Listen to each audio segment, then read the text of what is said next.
Hi guys, eto na naman tayo magluluto at may nakita akong technique. Ito ang barbecue mix.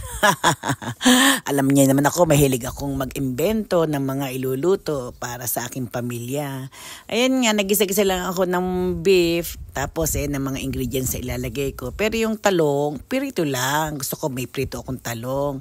Ayan, yung mix barbecue ko, ginawa kong parang adobo. Sa imbis na ako ay mag-ihaw ng barbecue, ginawa ko siyang ganyan. Ang sarap mga guys, itry nyo.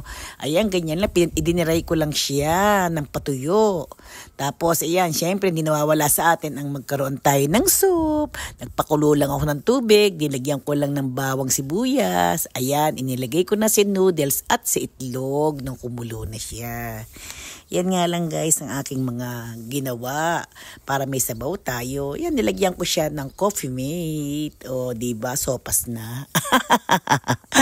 Ayan na nga guys. Ayan, nag-get na ako ng cucumber. Ayan ang aking finished product na dried na barbecue. O, diba? Ala Espanyola ang aking mga ginawang ulam ngayon.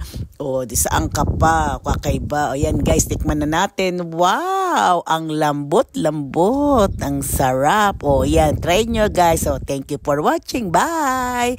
Salamat sa inyo laging panonood ng aking mga vlog. O, ayan guys ha. O, tikman natin. Ang sarap. Simpleng luto. Napakasarap. O, diba? Babush! Bye!